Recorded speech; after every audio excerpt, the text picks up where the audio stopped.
Comme cette armée a déjà juré de ne pas laisser passer l'ennemi, l'armée a changé de technique. Yango boyoki mukanda M23 komi lelo. Eza mukanda ya kolela. Eza mukanda ya bat oyo ba perdre. Eza mukanda oyo ya bat oyo bazali suna eloko ya kosala te. Parce que on nous parle de 1000 morts.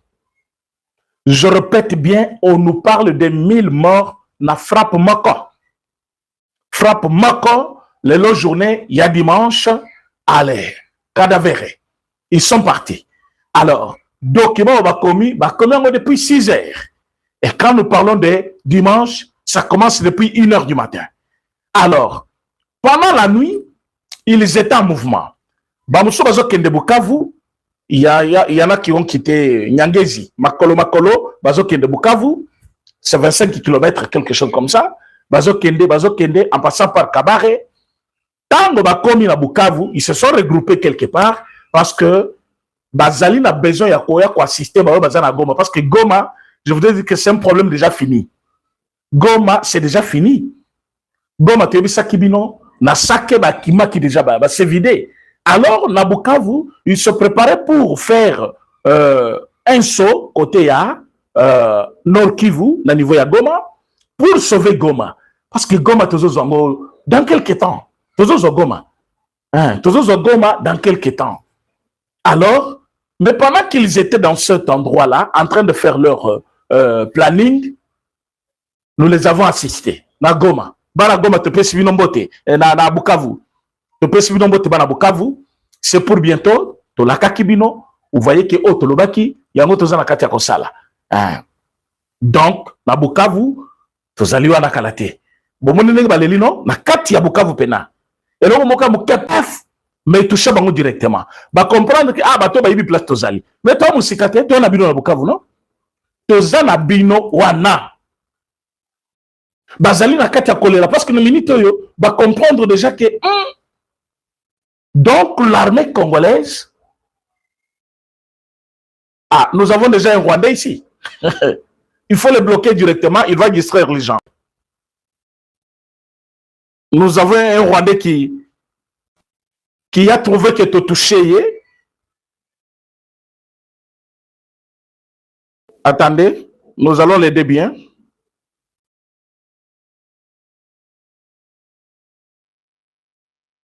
Bon, like émission pour partager. Bon, like émission pour partager. Nous allons Katiako.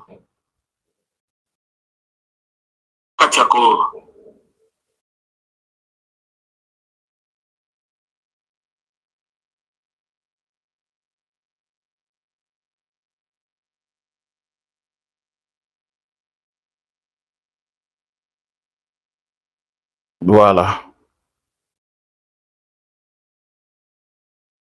Un fou,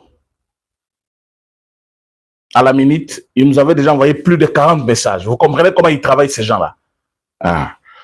Dans des 12h13, 12h13 tout simplement. Donc, dans 1 minute, il avait déjà envoyé 40 messages. Allez-y, écoutez ça. Donc, c'est juste pour nous déranger. Alors, les gens qui ont compris ce qui se passe, ils doivent comprendre que Batoloko là-bas, Rwandais, Bazali, Rassia Bato Oyo, Soki Babandili Kambo Batika Kate. Pourquoi? Parce qu'ils ne vivent que de ça. Mais quand vous voyez ces gens-là commencer à fuir, et la fuite de Rwandais, c'était prévisible. Quand le président Félix Tshisekedi était en train de travailler pour ça, comment nuire la force Nabango? Parce que Bazaki organisé. So bomoni bango lelo bakomi pété, bo kanisate makambo eza pété non. Bakomi lelo parce que nous les avons surpris. À un moment donné, ba s'arrangeaki pour que tous bango na facilité. Ba s'arrangeaki déjà. Ba salaki par tout le moyen, ba sangisa les Tutsis de Somalie, Soudan, Ouganda, Kenya, Rwanda, bango nyoso bavandi place moko et ils nous ont fait la guerre. Et quand ils étaient sur terrain, ils étaient renforcés par la France, par beaucoup de pays d'Europe. À l'époque, Amérique, même qui est aujourd'hui médiateur, était derrière. Et notre seul espoir, c'était Dieu et le président Félix Tshisekedi. Et le président Félix Tshisekedi, inspiré par Dieu, parce que ça, c'est une inspiration. Aïbisa Kibango, je sais que vous allez Koluka minéré.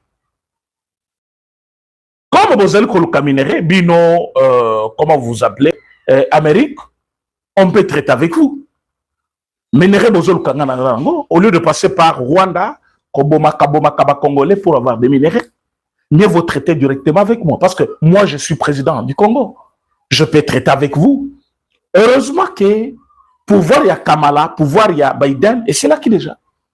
Bato Bazalaki en contact permanent avec Mutuana Paul Kagame. Aujourd'hui, c'est le désert. Parce que perdre plus de... On vous parle dans le réseau de 8 villages. Non, 8 localités. Qui vous a dit ça?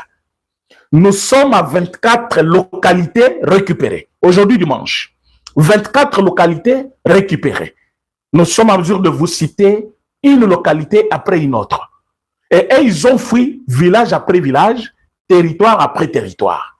Et les lots, vous allez confirmer, Binoké, na 1h, 2h du matin, frappe Moko Makasi Sami na niveau ya Rubaya. Ba baza tendance à kotanga mingi ba commentaire ya ba Rwandais o baza na kati ya Twitter, hein, autre comme le Bengalilo X, beaucoup mon document oyo porte-parole ya M23 Sali à cela depuis 6h du matin, c'est un document de détresse, un document d'écrit de quelqu'un abandonné, un document où il confirme que bazu échec moko total. Et bango qui ban échec Baraka toujours qu'on s'allie côté à la population. Oh, dans une zone densément peuplée, Babomi Bana, Babomi. Nous avons dit ceci. Le peuple congolais que nous sommes, notre espoir est de revoir tous les territoires congolais libérés. Alors, Rubaya, ce n'est pas au Rwanda. Rubaya, ce n'est pas un terrain d'homme 23. Vous n'avez pas le droit de détenir ce terrain-là parce que vous essayez de nous dire que non. Wanezali, Mabele Nabino, Bozokiago, comme tous ans pour parler, il faut tout que Nabino Bovanda. Non, on ne va pas vous laisser comme ça. On ne va pas vous laisser comme ça. Là, c'est Bozali et Zali Mabele Nabiso. C'est au Congo. Rubaya, c'est au Congo. Ce n'est pas parce que Bovanda a très longtemps libéré par Kabila, après Sibino Mabele Bovanda, et vous vous dites parfois que c'est votre endroit. Ce n'est pas votre endroit. Bande Kobo, c'est là, comme Toyo Kanaki. Beau partager émission. Batebele va éviter tout ça déjà en direct. Tout ça dimanche, Batebele, bazo pe manabandak, beau partager les bango émission. Baye baké tout ça déjà en direct. Vous qui êtes déjà en direct, partagez l'émission. Vous êtes nombreux.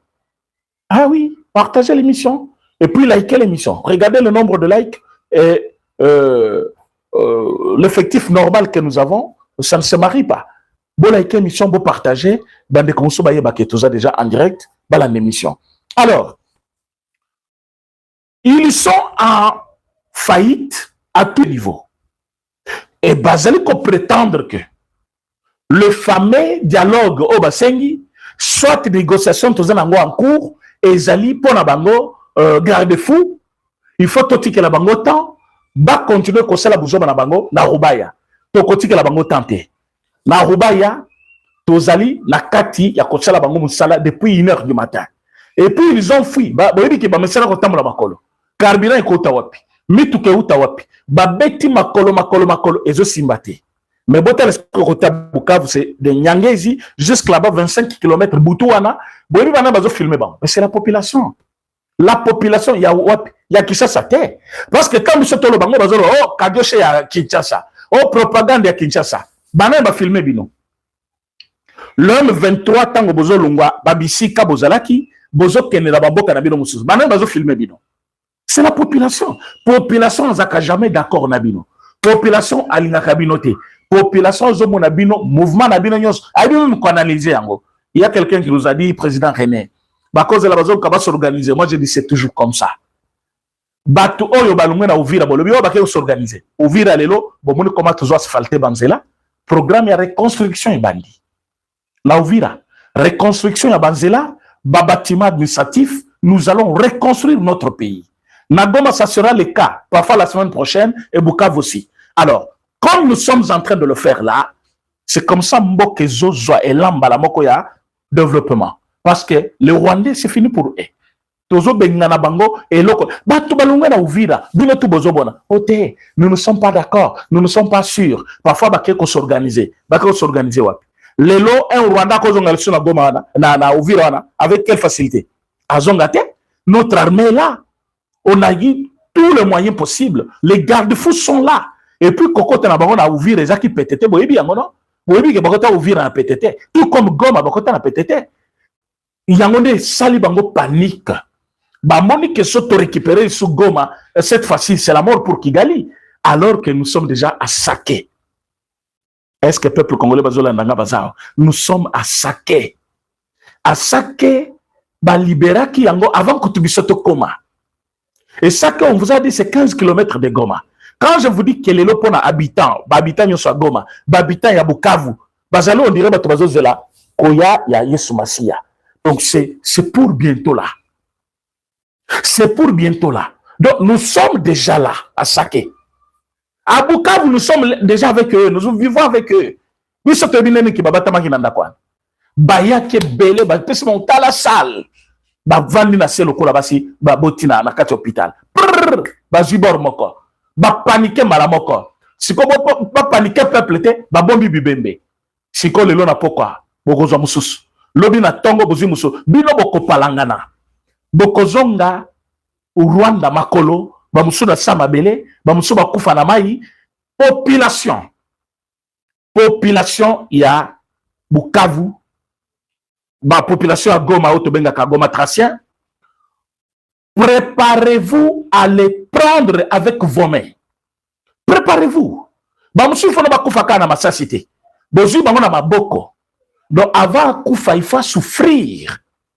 Il faut souffrir. Donc, Bozo Bango dans Maboko, Bozo a déjà prêt les lots. Oyo ba sportif tout ya Goma, préparez-vous. La grande famille Lokito Congo, Bozawana, préparez-vous. Ba maman, ba papa, boebi pasi batwana, ba munisibino, boebi o ba salabino, préparez-vous en groupe de veille. Bozo la kawana, ba musubo veille à Talibanda. Bango, il faut qu'on soit Bango dans Maboko, il faut bagno kwama. Parce que Bazali n'a qu'à se préparer pour quitter Goma. Ils vont quitter Goma. Si ce n'est pas ce soir demain, ils se préparent. Parce que ravitaillement na bango eutaki Goma, eutaki Rwanda, pour na Rubaya, ça n'a pas tenu. Est-ce que vous voyez bien? Oui. Ils ont eu un renfort comme pas possible. Bas soldats bien armés, mais nous que toutes sortes. Mais ça qui vient dans mon émission à lobby. Baye ba kotiwana, ba s'installer na Rubaya. Bato Rubaya ba lobby, nous sommes dans la peur, panique et zawa. Bino bozoya, boyena planer. Baba le biton a planté, te bino bo pesa plan. Baba le biton a planté. Ah, manduki zoko kalisute, fait effectif et comme muke, batobazo kima.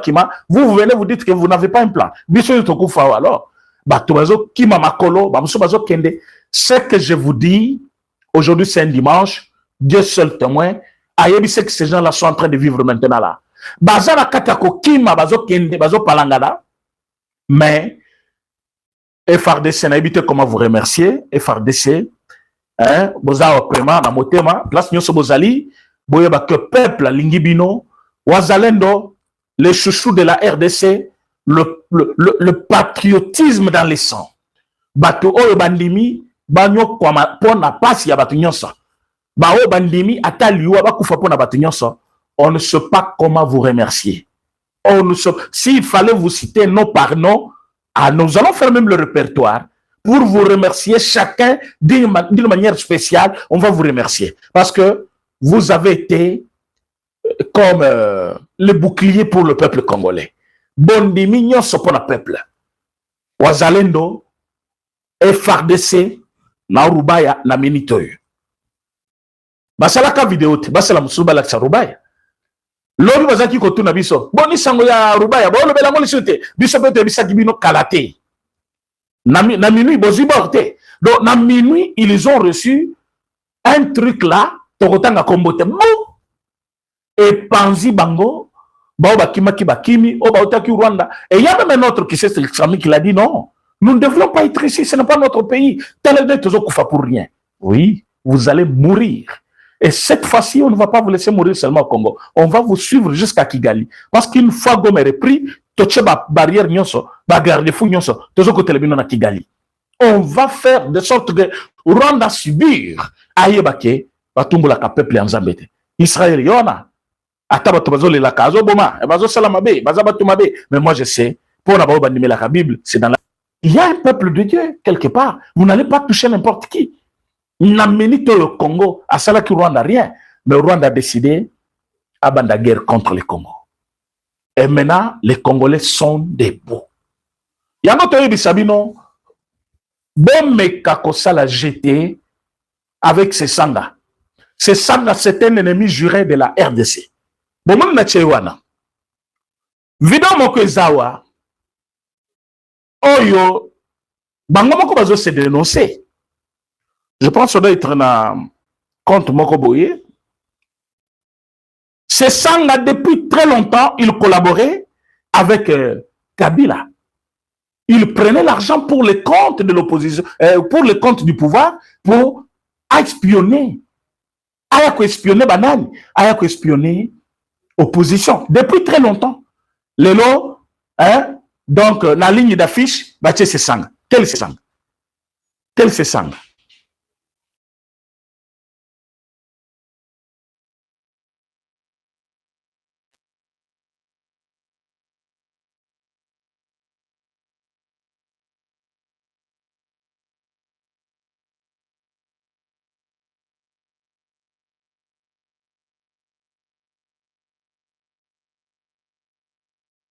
On a bayebi Rubaya, Oyo, Ezali, Hôtel Boko, Tobengaka, c'est quoi?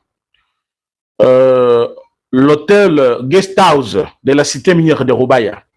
Voici, c'est tout ce qui reste de cet hôtel-là. Regardez.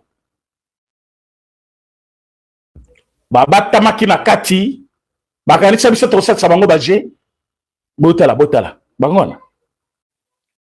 Guest house de Rubaya, hôtel wana boyebi, bango bazaki na kati awa. Nous allons reconstruire notre pays.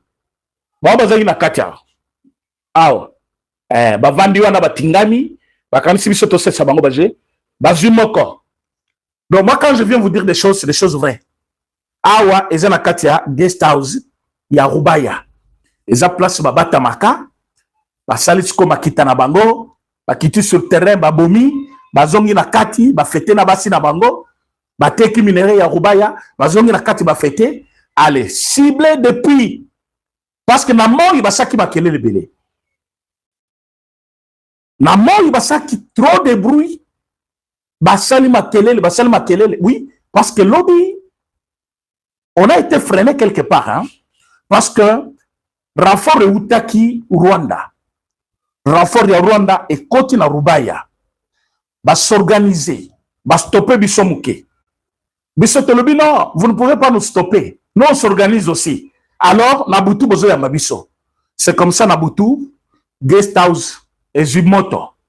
Tango Bazui Kakayango, parce que Moto Aboye Gozo Pombate. Yo yo kwa na tango zo yo ko yo kayango. Drone, yo kayango papa. Hein? Ba yebi saki bango pa nani, oyo nani, Pero Loira. Pero yebi saki bango lobby. Mais vous ne savez pas ce que cet homme-là est capable de faire. Il vous a fait un jeu, a freiné Bino, Zubino temps, il s'est organisé, badon nous sommes comme conseil en Congo. Mais oui, il y a un homme intellectuel comme Fatou Tanga ba classe belé bongo, mutozana mutezo sala, baki sel kolona ngo bolingo mboka.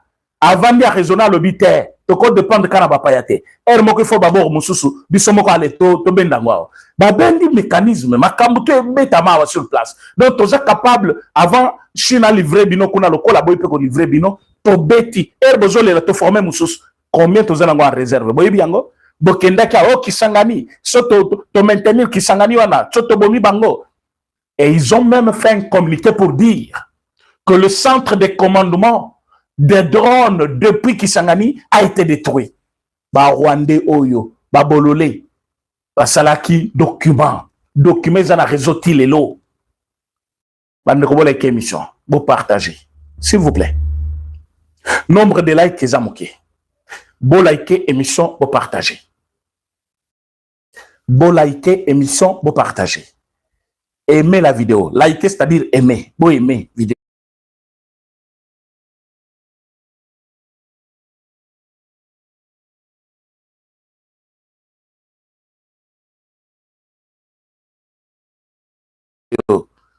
Place Batia Moussapi Boyoana, Kende, Finaka Kawana. C'est une seconde aux ongles vidéo. Mais c'est Oli Chibango, depuis quelque part. Merci beaucoup. Alors, ces gens, ils ont fait un document pour nous dire que non, Biso Tozagi na Katia Kosala, bombarder déjà centre de commandement, il y a drone, alors que Batoucha qui est en côté. Parce qu'après une semaine, Balela qui na Katia Goma, oh non, bah il détruire Ndako ya Joseph Kabila, va détruire Biloko na Goma, alors na drone, Biso to me drone au wapi, centre de commandement ya drone, bino bo bombarder ki yango. Alors, le centre de commandement, bozali kolelake, et ko bombarder bino. Allez-y comprendre. Na katia Rubaya mena, bazibor, pain et dendi. Bama sikoyo, bazaki soki basali buzoba partout, ba yiko batama. Na hotel wana. Ba yebi ke comme ezali, première ya population, armée ko zo passe ya ko bombarder bango. Mais écoutez, nous allons sur la drone ya yebo mabatebelete. Beaucoup na kati ya quartier to ciblé kandako na bino. Kaka ndako moko wana, après ndako wana, batu musu bakufite. Ba musu bakoka kaka moto pou esili. Bino bokei. Et na minute oyo na kati ya Rubaya bazibor. Omunenga uti église wana, lobali susunzambe, merci. Parce que bazibor na kati ya Rubaya, bazibor wana pain. Ndako wana mobimba guest house eziki, batikali wana milinge mati, bamusu bakei, o baki nde bapanzi sango sukoyo. Qu'on ne serve pas, on a bombardé. Alors, Laurence Kanyou Kazu document, nous M23, nous allons informer la communauté internationale. Okokoma mikanda, okokoma pena mikanda okolemba. Yo mona rébellion, les autres, naïbi sabino soko mona rébellion. À tout moment, comme mikanda, échec ils a déjà. A commis rébellion ya ba communiqué. Et le banango pero luara, bazakuna, basire basapatu, balati ba veti ya cher, ba kanisi ba gomi ogere mboka no. Ba vandi na goma, allez, à l'aise, boza à l'aise. Bobomi batu, bovanda à l'aise. Bino bobomi batu na goma. Bobomi batu na Rubaya. Bobomi batu na anani kuna na Minembwe. Et vous venez là, vous vendez à l'aise, bolobino, mboka na biso yango, bokoyo kasiko biso. Gouverneur de Nord Kivu. Bye bye. Nana salako gouverneur. Qui t'avait voté? Loboko wana mokuse boye et katana likolo ya biloko to betayo na poche. Français oyebite, lingala oyebite, swali ozobete ya bongo bongo kaka Kinyarwanda. Mais gouverneur na province ya Nord Kivu. Qui t'a dit ça? Quel mensonge des siècles. Au monisco place au suki. Bye bye. Bozali koke. Lelo na butu mulongo eza mulayi. Kagame savait comment livrer ces gens ici. Aye la barrière, oh non, bakanga barrière, et parce que boleza kuna. Mais bakou fait bola bien.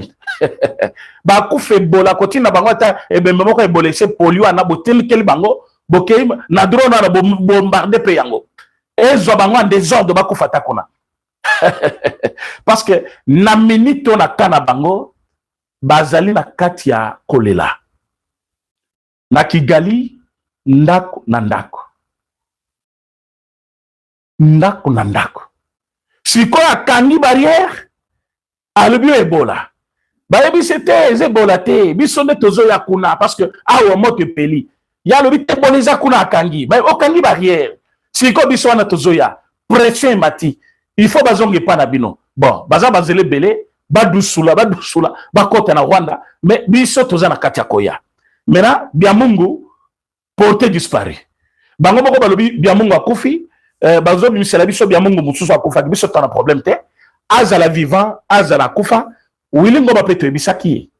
Okufi asali vidéo naza vivant. Okufi asali vidéo aza vivant, ti akufi. Ndenge moko na Kabila. Il va faire autant de vidéos, je suis vivant. Mais un jour, il ne fera pas la vidéo. Parce que Congo est un Zambé. Oh, YouTube, c'est le Congo Yamabe, vous devez payer pour ça. Et le Rwanda a déjà commencé à payer. Maintenant, la peur qu'affiche M. Paul Kagame, et Zali Kebao Bazo ta Congo, Bakozonga na Kanda. Et oui, va souffrir mingi. Dans la ndenge bozomona nani nangazo tambola na kan na chemise bien repassée, non non. Ba rebelle ba souffrir na kati ya Goma. Soyo ki bazo boma na kanda baza na souffrance akosakana te. Bazo lia bien te, bazo la bien te. Bazo ko fami kolonio so par FARDC. Bibemela bango kunda na honneur te. Soki akufi ba abandonné. Ya ba Rwandais wana ba kome mabake ko kunda kuna na cimetière moko basela bango sans informer basi ne ba famille na bango. Bazo kufa na difficulté akosakana te. Soki ozali au gradé bakoluka eloko moko basela obsèque pour encourager ba généraux muso bazakuna po basilika te. Mais soki oza soda molongo bazo kunda bango lokola ba puku lokola ba nyao. Alors akomi kobanga ke bato nyonso baza na Congo tango bakozonga na kanda po makenga azomona na te. Leur général chef des opérations azali porté disparu depuis 2 semaines azo commandé te. Et chaque bozomona ezana ba makambo belé. Makenga kufi akei wapi nine komelie te hebite. Je ne viens pas ici confirmer ka kufi parce que c'est le bango balamba ka kufi ayaka komonana. Mais Wilingo matile lobo monika monana te. Et koyela pe makenga, et koyela bia mungu, et koyela nani nanga que vous voyez, ils sont appelés à mourir tous parce que ils ne sont pas dans la volonté de Dieu ni de peuple. Biso peuple tolingi bangote, baza pe bande kona bisote, baza ba Rwandais. Kuna, mais il y a d'autres Rwandais qui sont d'accord. Na yo bisote osala, balingi bangote. Alors, na minute maintenant, la guerre oyo izali ko salema. Eza entre biso na Paul Kagame. Eza bango li société. Pour la bango, ils sont fatigués, ils peuvent tout abandonner, ils peuvent aller se cacher n'importe où, mais vous allez vous cacher où? Maître du terrain, c'est FARDC. FARDC a récupéré Munduk, a récupéré Biloko Nyonso. Na minute bazoke. Il faut mon abattoir na bazoki ma butu butu. J'avais quelques vidéos que j'avais prévues pour que Nala Sabino. Makamouza bien te pour la bango. Makamouza bien te. Baton bazoki ma butu butu. Je dis bien butu butu bazokima, mais c'est que j'aime notre peuple. Peuple azotiki la bango tante, peuple azo filmer bango butu butu nebo kima wana. Imaginez-vous bato bazokima butu mais bazo filmer bango.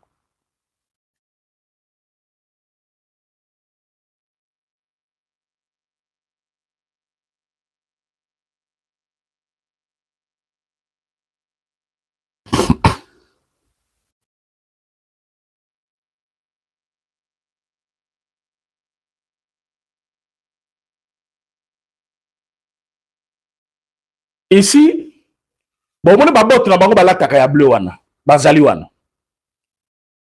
Si ma ko bombardé bango, il y a quelques membres de leur famille vivant na Bukavu au balinga ki bazwa bango.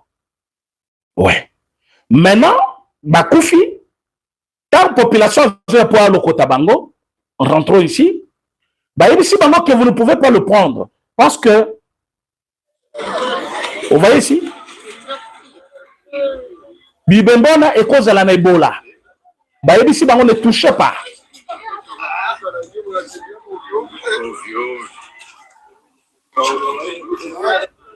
Voilà.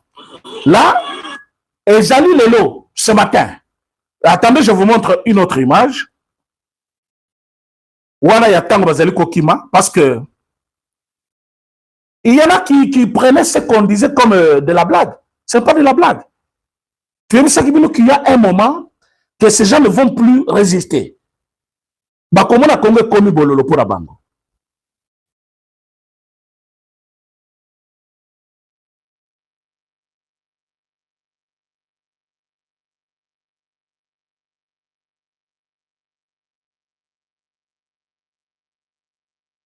Vous les connaissez? Ouazala Katikati. C'est le fameux gouverneur. Le fameux gouverneur. Dieu seul se place à ça pour le moment. Boye biete. Yewana. Hein? Zoba oyo. Oyo. Na Congo ako dirige ata école maternelle. Pour beaucoup d'écoles, les a durs. Yewana. Zambeka yebi place à ça pour le moment. Je suis en train de chercher la vidéo. Oyo. Bazo Kimambangu. Nabutu.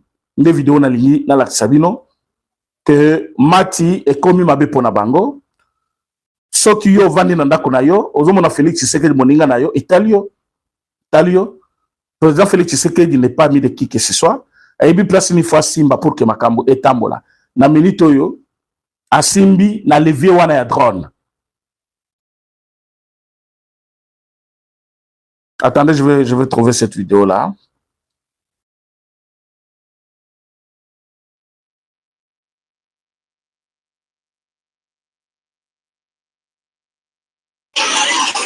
Ça, nous sommes à Rumangabo. Je ne vous montre pas trop parce que l'image, c'est la chaîne. Alors, je vais vous montrer place Bazo Kimambango. Oh.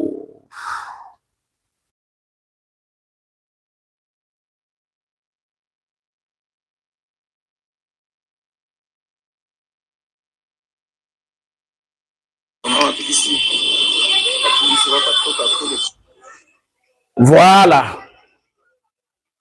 Wana, le Wazalem de Bakomi Koutunante. Panique déjà totale. Moteur Kendeboye. C'était hier la journée. Bakini, Bazo Pakata. O Bazo Kendeboye. O Bazo Zonga. La ville minière était. Voilà. Si qu'on le lot dimanche neto le baboye.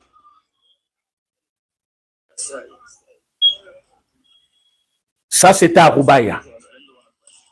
La journée, malgré le renfort na bango yaki, bayeba kite quoi faire. Malgré le renfort zalaki.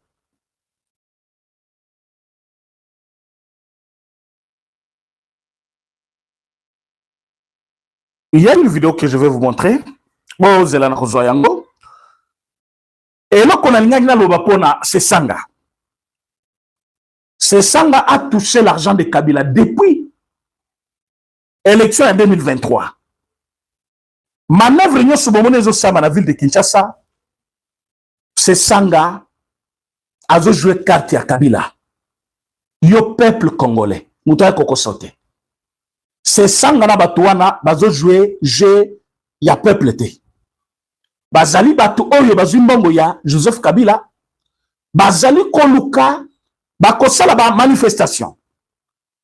Manifestation Bakosala de sorte que ba Congolais Bazala distrait. Coup d'état Moko Salema, soit Bazoba na bango ba M23 Bakota. Maintenant, M23 a désorganisé à partir de Goma. Bon, côté de désorganiser, bango, na minute de désordre côté le bango. Moutouramoutazo qui m'a côté à Monica Kokima.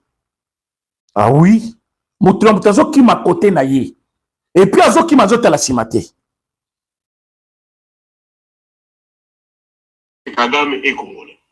Kagame. Boyoka qui bouge boyo non? Kagame est congolais. Kagame est congolais par filiation. Ah oui. Kagame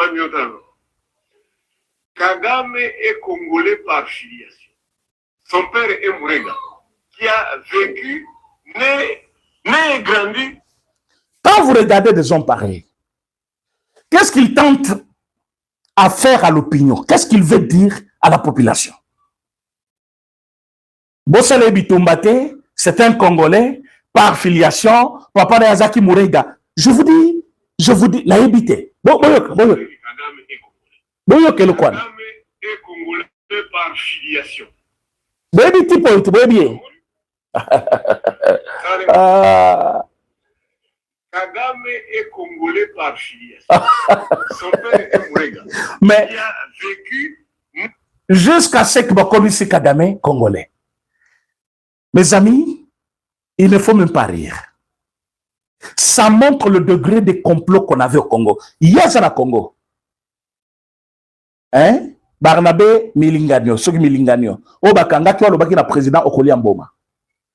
Vous voyez la campagne qu'il est en train de faire. Ça maintenant, il le fait visiblement. Qu'est-ce qu'ils ont fait dans Koukou au Etambolité, au Boyébité, pour faire accepter Kagame auprès de la population? Parce que ça, il le fait publiquement. Donc certainement tant bazaki na Kabila parce que bango ba utaka so na fidèle bazama makambo basala ka pour que bato na Kagame mutu normal congolais bakomi obenge congolais au par affiliation au papa na za murega barega bazaka na Congo donc yaza non, ça montre le degré d'infiltration. Alors quand vous voyez ba fayu wana bavandi ba se sanga bavandi balobi biso tozali batu ya peuple, article 64. Naina bino tokotanga article 64 lelo. Tokotanga ngo alinéa nyonso mibale, vous allez comprendre ce qui se passe. On ne joue pas avec le peuple. Yango place ozali ndeko na ngai outi église sambela pona fachi. Outi église sambela pona fachi. Président Félix Tshisekedi aime tant ce pays. Ce qui était na rebité banyama bazo ki makima lelo bazalinga bazala wapi. Omole no yo vani na ndako bi ozoli yango bana yo mais bango wana bazo pakate ba Rwanda bazo pakata mbango awo ngana vandi nazo yebisa yo boyi bango baza na kati ya kokima bazo kima ozana ndeko na Goma benga ye na minute wako yebisa mouvement ni neza na Goma ozana ndeko na Bukavu yebisa ye soza muntu nani plutôt mutu moko alinga fatita ko yebisa yo non tout est calme ici il te ment il te trompe na kati ya Goma ya mouvement suspect batutu bayebi na Bukavu mêmement. Personne ne fait personne confiance. Et surtout, bango bazo mona ba Congolais bandoki parce que ba yebite ba Congolais ba osala bango nini na mikolo ezali koya. Mais moi je venais de donner un mot d'ordre. Hein, balandinyo sur le Kito Congo bozana Goma. Yo peuple congolais nyo sozana Goma, zala prêt. Kanga Rwanda na maboko. Silana na ye. Ce que ça par brique, ce que ezali par nyo sozana na maboko, silana na ye. Ba Rwanda kalate. Ba le kate ba katsa barrière te Kagame déjà yo na kangeli bango barrière ba okende wapi donc makambo za matata pona bango tozeli ko yebisa bino ke la victoire est certaine maintenant là tozali ko kende na bango petit à petit mais petit à petit na biso wana ça montre que na minute ils ont perdu le contrôle total c'est comme une équipe après panique ya bi ba encaissé ba se désorganiser totalement banque sa caprice. Na minute baza désorganisé. Nous avons profité. Lelo c'est dimanche. Hein? To koti kala kovanda na ndakote. Tozo kote la bango tina banda kutu. Omoni na hotel wana guest house. Eza la kati ya batu. Mais na bango balobaki pemenya ya batu bako bombarder te. Baki bata makona. C'est ce qu'ils ont fait na Bukavu. Na Bukavu ils ont choisi l'emplacement c'est-à-dire le plus populaire. Bakoti na eloko wana bavandi na ba manduki na bango na banani na sokoto na bango solo nzoto mobimba bavandi wana balobi allez biso to kobeta te FRDC balobi biso wapi avec ba matériel au fachatindel biso ba sombel biso biloko ya dernière génération oui minduki biso to bunda nango za minduki ya dernière génération ba yebisi bango bozela tozo zobino ka place bozawana ciblé bokoyoka kata voisin te akozika atanda komoko ya voisin te ko choc bino kaka na kati wana pia ekoti hein bon mon place to bosuki sikoy Fati n'est pas votre ami boye bisa Paul Kagame akima déjà soit kimite to ko déloger to zuma na biarimana to tchewana ce n'est pas une blague hein alors je voudrais la vidéo que vous tous vous avez demandé.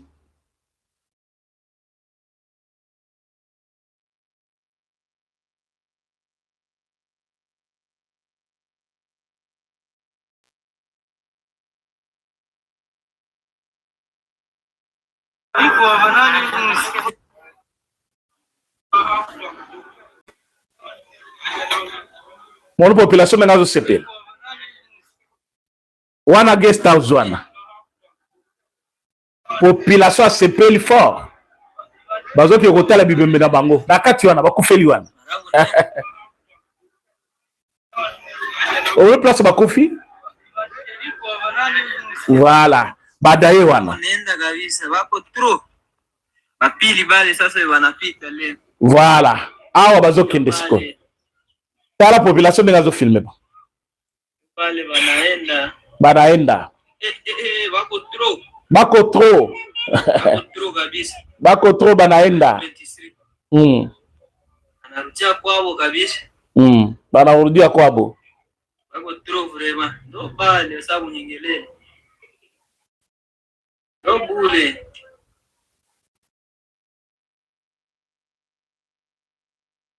M23 bale banaenda.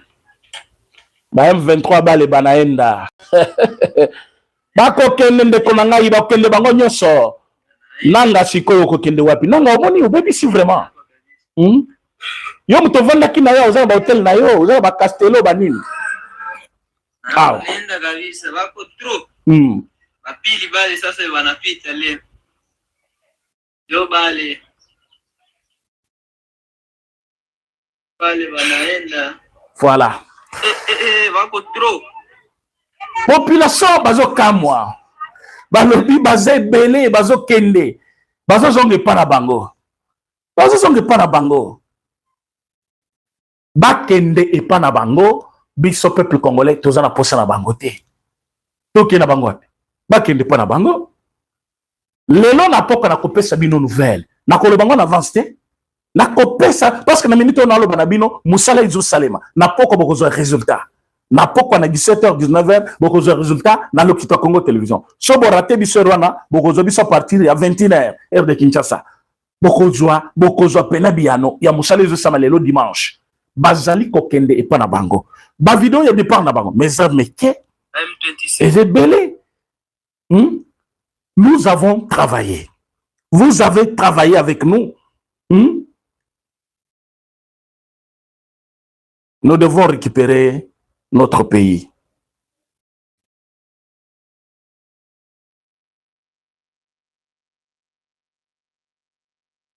Le général Obed, il y a M23, il y a Nani qui, Wazalendo. Oh, bango balobaki ka kufaki, babomaki. Mais il est là, na Rubaya. Il est là, na Rubaya. Bomoni bango ba publier ki babomaki na Rubaya. Il est là. Voilà.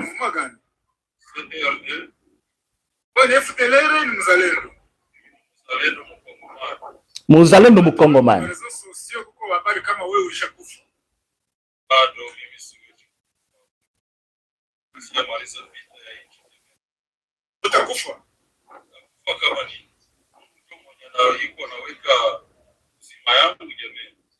Sasa ambao wanasema sasa ulishafariki, ndio ambao nani? Naambia nini? Watu ambao wanasema mimi nilifariki wanadanganyika Kakamega. Kwa sababu mimi ningali kulinye the floor, ningali napigana na wajinga wa wahuni yani wao wanatesa wakongomani bila shida yoyote. Sijui kama wanatafuta nini nchi yetu ya Kongo. Naona una silaha nzito. Hii silaha vous avez vu qu'il est vivant. Lokuta na bango na mai. Bana mboka bazo sala musala, ndenge bango bazakuna biso pe tozawa, tozo sala ya biso. Kokima nde kokima epa ya M23. Babo sami ke bango balakaki biso balobi décembre to fete na bino na Kinshasa. Babo sami ke balobaki le 30 juin bakoza na Kinshasa. Juin mususu yango ekomi, bango nano bakomi na Kinshasa te. Tozali koyebisa onyoso bazali en ligne lelo bozali kolanda biso. Alobaki na bino bandeko bola eke émission bo partager. Bola eke bo partager. Bola eke bo partager.